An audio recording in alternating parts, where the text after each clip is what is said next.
Bom dia, pessoal, tudo bem com vocês? Então, na aula de hoje, nós vamos continuar falando do socialismo.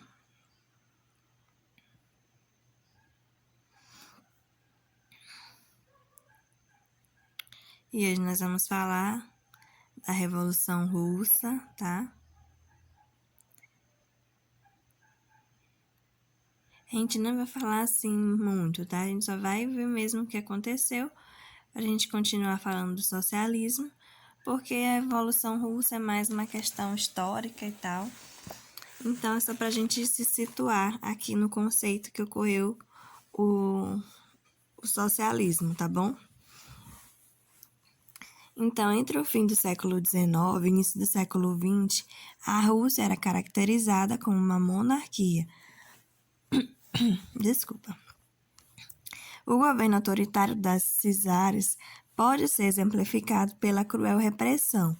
Em 1905, operários insatisfeitos com as precárias condições de trabalho nas fábricas de São Petersburgo fizeram uma caminhada de protesto em direção ao palácio, quando muitos trabalhadores foram massacrados por ordem do czar Nicolau II. Esse episódio ficou conhecido como o Domingo Sangrento. A Revolução Russa, que ocorreu em 1917 e foi responsável pela queda do regime czarista, que estava no poder há mais de 4 séculos, representou um marco histórico na busca por uma sociedade mais igualitária. Tá? Então, só recapitulando aqui do socialismo, que a gente vê que quem é considerado desenvolvedores, o Karl Marx e o Friedrich Engels, tá?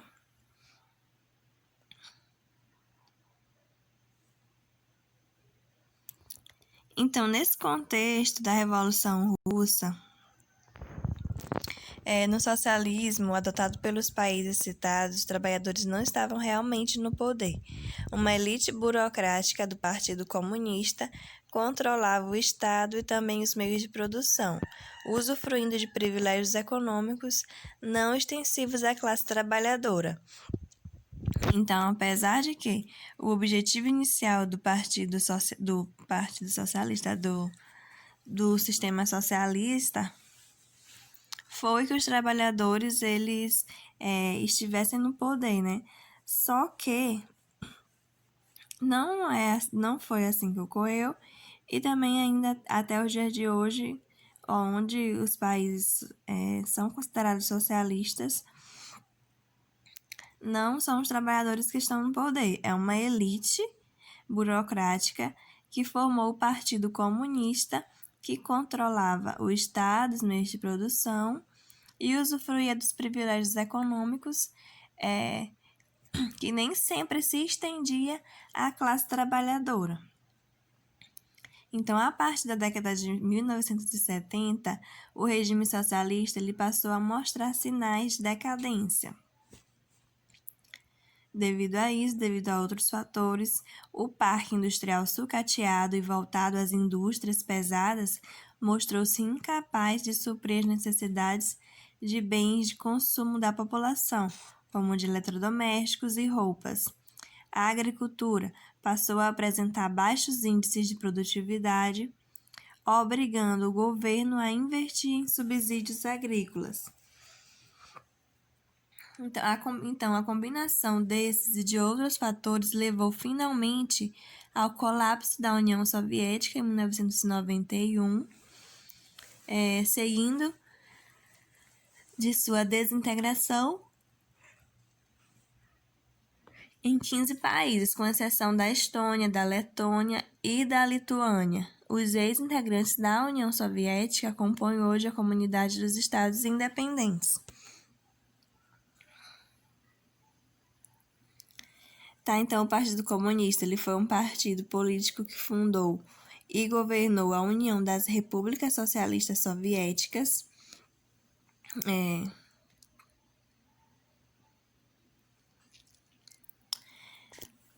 Então, o socialismo ele ele só ainda vigora em alguns países, como a China, por exemplo. Só que é dessa forma, gente. O objetivo do Partido Socialista, quando foi criado, era muito bom. Ou seja, os trabalhadores não tinha divisão de classes, não tinha... as propriedades privadas não era quem dominavam. Não tinha... na teoria funcionava, só que quando veio para a prática, o Partido Comunista ele tomou conta do sistema e não conseguiu tomar conta do parque industrial, não conseguiu administrar as necessidades de consumo da população. Então, em 1991, houve esse colapso, né, da União Soviética.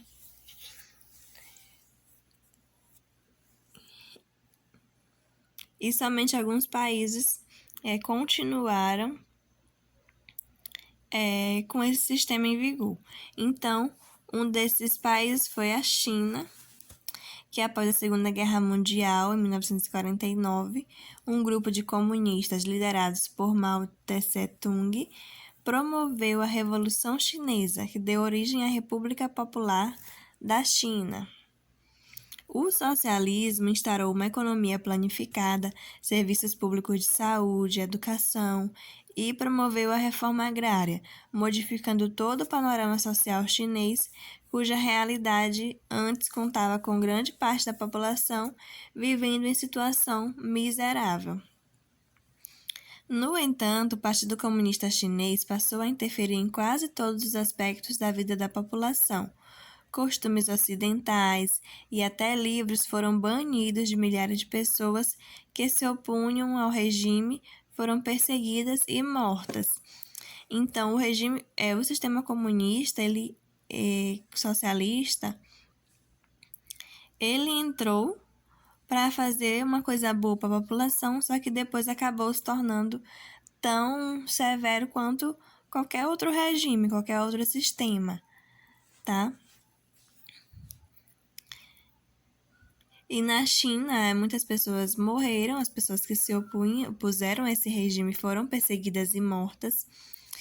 E esse Partido Comunista Chinês, ele segue no poder até hoje, mas após a morte de Mao, em 1976, o novo regime, coordenado por Deng Xiaoping, caracterizou por medidas mais liberais frente à economia, como a abertura ao capital estrangeiro e a iniciativa privada nas áreas chamadas zonas econômicas especiais.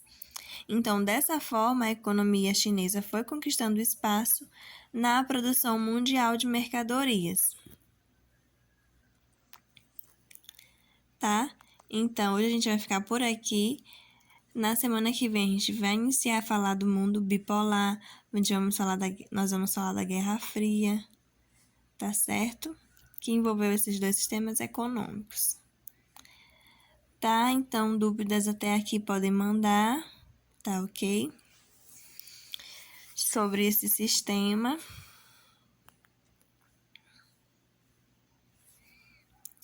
Como todo regime, era um sistema que tinha tudo para ser muito bom, né? Que o Estado não se apropriaria dos bens da população, só que depois acabou não deu certo, essa que é a realidade. Ainda vigora na China, porém tem seus problemas.